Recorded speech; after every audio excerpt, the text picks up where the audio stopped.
माइ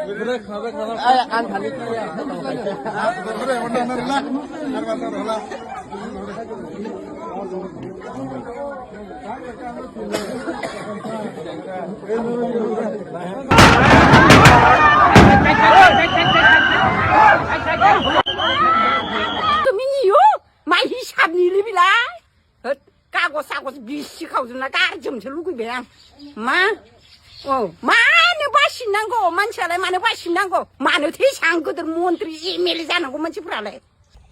नैबे मास्टारखौ सेन्डालनि माला आलाय गानहोनांगौ सासे स्टुडेन्ट गावनि फिसाजो सोमोन्दोखौ बियो क्लास 9 आव फरायनाय सासे स्टुडेन्ट लाइमोनखौ जिनाहारि खालामदों ओरैबायदि लाजिनांथाव सासे टिचारानो गावनि स्टुडेन्टखौ बेफोरबायदि खालामनो जुनाद आखुनि बायदि खामानि मावनो बोरै हाखो बियो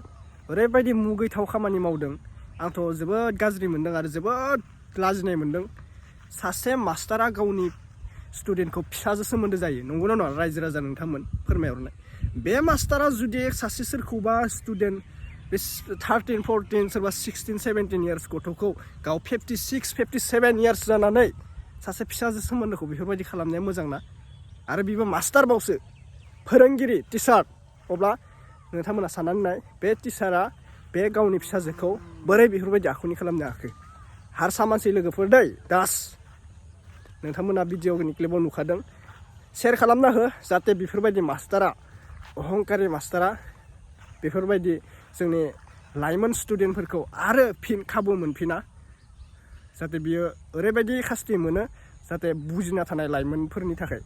दे बेनिखायनो शेयार खालाम भिडिअखौ नोंथांमोना कमेन्ट खालामनानै बुंहर बैफोरबायदि जुनाद आखुनि मानसिखौ मा बुंनो सानो कमेन्टनि गेजेरजों फोरमायहर लोगोफोर सासे फिसाजो सोमोन्दोखौ बियो बेफोरबायदि अब्ला गुबुन स्टुडेन्टखौ बिलाय मा फोरोंगोन बिनि माइन्डआव ना मास्टारनि खामानि नङा जुनादनि खामानि बिनि माइन्डआव सासे मास्टारानो अहंकार खामानि मावनो साला जोबोद जोंखावोलै साला दे शेयार खालामनांगौ लोगोफोर भिडिअखौ हाजारसे शेयार खालाम एकदम गासिबो मानसिनो देखायनांगौ बे भिडिअखौ बेनिखायनो शेयार खालाम जोंनि स्टुडेन्टफोरा सेभ खालामना थालाबायो एसे खोनालाबायो आङो जानला मोनला मिथिबा ओइ मास्टारानो स्टुडेन्टखौ माबा खालामबायनो माबाबायनो बेफोरबायदि खोनालाबायो एन'का हारामि मास्टार थायो सानफ्रोमबो सोरबा आरो आं गासैखौबो मास्टारफोरखौ बुङाखै जाय मानसिया जुनाद आखुनि मावदो बेखौसो बुंदो दे लोगोफोर गासैबो मास्टारफोरा नङा 50नि 100नि भितराव 50%आ गाज्रि 50आ मोजां बैफोरबायदिसो दे शेयार खालाम अब्ला भिडिअखौ नायग्रोना ला बयनिसिमबो फिन खेब बरा हरबाय जायफोरा चेनेलाव गोदान स' गिबियावनो साबस्क्राइब खालामना लादो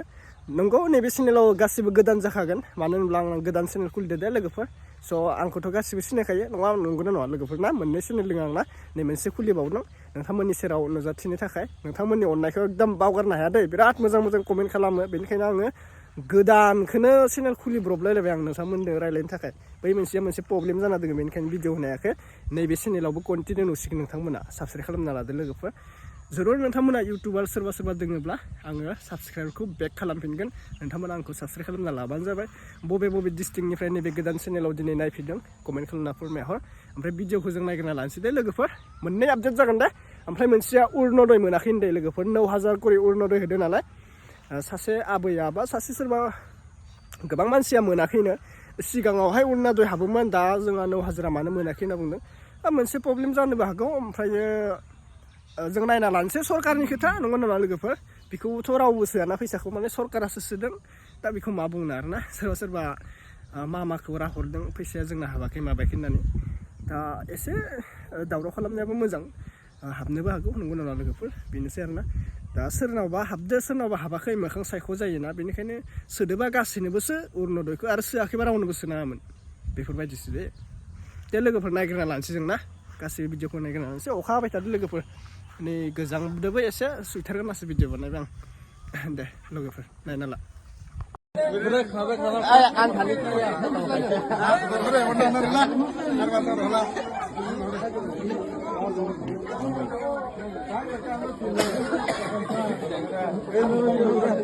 मेरा नाम नमिता बसुमतारी मतलब हम लोग का पुराना था लेकिन आज हम लोग दिसंबर मास से नहीं मिल रहा है पैसा हम लोग का 9000 रुपया भी घुसा नहीं है अकाउंट में क्यों ऐसे हो रहा है क्यों कर रहा है इसे हम लोग का हम लोग को बोला गया था मतलब तुम लोग मेंबर को पास दो कागज, मेंबर को दिया, लेकिन अभी तक हम लोग का पैसा नहीं घुसा नहीं हुआ। और चेयरमैन का पास दिया था, सब बोला चेयरमैन को दो, चेयरमैन को दिया तब भी नहीं हुआ। और एक आदमी घर का बगल का जो बोला हम डीसी ऑफिस में देगा, तुम लोग पैसा लेके आओ, दे रहे, तो जमा कर दिया, लेकिन हम लोग का नहीं हुआ, वो लोग का हो गया। लेकिन हम लोग डीसी ऑफिस इसलिए आया आज, हम लोग को सोल्यूशन चाहिए, क्यों नहीं हुआ है, क्या वजह से नहीं हुआ हम लोग का, जो हम लोग पुराना है हम लोग का घर चल, हाँ पहले मिलता था, हम लोग का पुराना है हम लोग, तो हम लोग को क्यों ऐसे कर रहा है, मतलब क्यों हो रहा है, हमको ये सोल्यूशन चाहिए था। लेकिन आज ऑफिसर भाग गया, क्यों भाग गया, पब्लिक के लिए सोल्यूशन देना था, क्यों ऑफिस से भाग गया, किस लिए भाग गया, देना था तो सबको देना, अच्छे से दे दो, नहीं देना तो बंद करो, बंद करो, क्यों दे रहा है इसे, किसी को दे रहा है किसी को नहीं दे रहा है, हम लोग घर बारिश छोड़ के कितना आएंगे, इसलिए रिक्वेस्ट कर रहे हो, जो लोग काम कर रहे हैं ढंग से कीजिए, अच्छे से कीजिए, ऐसे काम मत कीजिए, रिक्वेस्ट कर रही हूँ। सब गरीब दुखी परिवार है, कोई खेती करके खाता है, काम कमला करके खाता है, हम लोग तो गरीब है, सब नौकरी होते हैं तो हम लोग ये सब नहीं हम लोग को चाहिए था, हम लोग छोड़ देते हैं। आज हम लोग गरीब परिवार से बोल के हम लोग दो पैसा हम लोग को जो दे रहा है सरकार, उसी से हम लोग गुजारा कर रहे हैं, तो क्यों बंद कर रहा है इसे, हम लोग का बाल बच्चे है, मामा से क्या अनुरोध करेंगे? मामा से ये रिक्वेस्ट कर रही हूँ, मामा आप देखिए और सुनिए, हम लोग का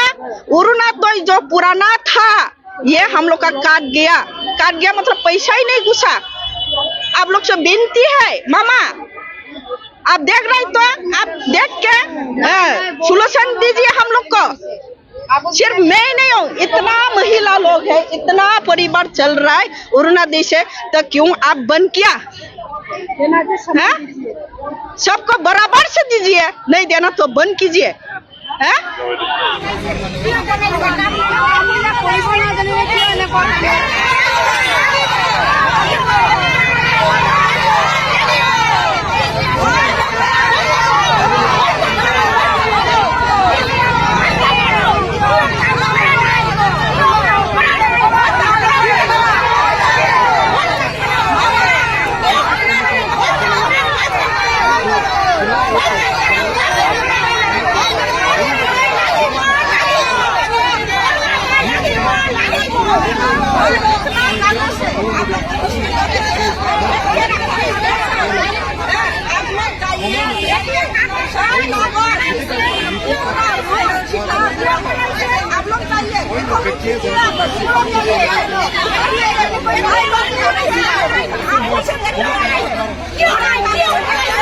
जासिदा बावलि जादों आङो उनुरुदै मोनैनि एसां बान्दिफोरखौ मिनियो माइ हिसाबनिलै बिलाय होद कागज सागज बिसि खावजोबना गारजोबनोसो लुगैबाय आं मानो बासिनांगौ मानसियालाय, मानो बासिनांगौ, मानोथो एसां गोदोर मन्त्रि एमएलए जानांगौ मानसिफोरालाय, होद दुखियाफोरखौ नायाबालाय मानि मन्त्रि हाय गामियाव र' नोंसोरखौ एमएलए दारायनो हायदि मन्त्रिफोरा साला सोर मन्त्रि बियो सोर एमएलए जानो हायो हाय थिगसे दख'ना गुजासे नांथारगोन दे आं एबारावबा गारथारा आङो मानि फाव बेलाय, होनोबा होनो गासैनोबो होनांगौ, होआबा होस्रानाङा रावनोबो, मा बेलाय मोनाबालाय जोंफोर बिसा मोनाबालाय मानो मोनबाय थानाय बान्दि मानसिफोरखौलाय मानो दाननांगौ, आरो अयनाय दुखिया गैथारि मानसियानो दोङो, मानो होआ होनांगौ, बेफोर बिसानो होआब्ला मानोथो एमएलए जादों नोंसोरलाय, होद होआबा होदावनोनो नाङामोन, सिगाङावनो फार्स्टआवनो होनामोन जोंनो, मानो होनांगौ, होद हायालै आं बावलि जाबायलै आङो, मावना जानोबो हालालाय रे बुरैबाय बान्दि मानसि, मा खालामबावनो, माइरं बिना जागोन मन्त्रि नोंसोरनियाव एमएलए फोरनियाव, हराबाथ' आरो मा खालामबोगोन, ओरैबायसा राग जादों आङो, बिराद हामा खोंगो जादोंलै आङो, गाबगुलायनो ओंखारदों आङो हारसिंनो गाबगुलायनो, दा इलेक्सना फैथोलाय एथ' गोदै खुरां बुं। थारैनो जोबोद दुखुनांथाव आबैनि बाथ्रा बुंनाया, बेस्रा गाबनो ओंखारलायदों बेनिखायनो नोंथांमोना भिडिअखौ शेयार खालामनानै होब्लानो जाबाय जाहाथे आबैया थाबैनो थार बिजिरनायखौ मोनो। गोजोन्थों। मेरा नाम नमिता बसुमतारी। मतलब हम लोग का पुराना था, लेकिन आज हम लोग दिसंबर मास से नहीं मिल रहा है पैसा। हम लोग का 9,000 रुपया भी घुसा नहीं है अकाउंट में। क्यों ऐसे हो रहा है, क्यों कर रहा है इसे? हम लोग को बोला गया था मतलब तुम लोग मेंबर को पास दो,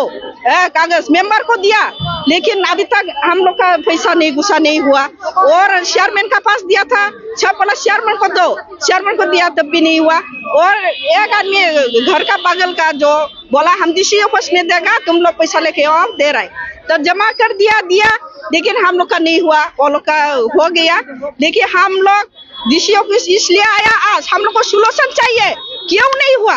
है, क्या वजह से नहीं हुआ? हम लोग का जो हम लोग पुराना है, हम लोग का घर चल, हाँ पहले मिलता था, हम लोग का पुराना है हम लोग, तो हम लोग को क्यों ऐसे कर रहा है, मतलब क्यों हो रहा है? हमको ये सोल्यूशन चाहिए था, लेकिन आज ऑफिसर भाग गया। क्यों भाग गया? पब्लिक के लिए सोल्यूशन देना था, क्यों ऑफिस से भाग गया? किस लिए भाग गया? देना था तो सबको देना, अच्छे से दे दो, नहीं देना तो बंद करो, बंद करो। क्यों दे रहा है इसे? किसी को दे रहा है, किसी को नहीं दे रहा है। हम लोग घर बारिश छोड़ के कितना आएंगे? इसलिए रिक्वेस्ट कर रहे हो, जो लोग काम कर रहे हैं ढंग से कीजिए, अच्छे से कीजिए, ऐसे काम मत कीजिए। रिक्वेस्ट कर रही हूँ, सब गरीब दुखी परिवार है, कोई खेती करके खाता है, काम कमला करके खाता है, हम लोग तो गरीब है, सब नौकरी होता है तो हम लोग ये सब नहीं हम लोग को चाहिए था, हम लोग छोड़ देते हैं। आज हम लोग गरीब परिवार से बोल के हम लोग दो पैसा हम लोग को जो दे रहा है सरकार, उसी से हम लोग गुजारा कर रहे हैं, तो क्यों बंद कर रहा है इसे? हम लोग का बाल बच्चे है। मामा से क्या अनुरोध करेंगे? मामा से ये रिक्वेस्ट कर रही हूँ, मामा आप देखिए और सुनिए, हम लोग का अरुणाचल जो पुराना था ये हम लोग का काट गया मतलब पैसा ही नहीं घुसा। आप लोग से विनती है मामा, आप देख रहे तो आप देख के सोल्यूशन दीजिए हम लोग को। सिर्फ मैं नहीं हूँ, इतना महिला लोग है, इतना परिवार चल रहा है अरुणाचल से, तो क्यों आप बंद किया? सबको बराबर से दीजिए, नहीं देना तो बंद कीजिए।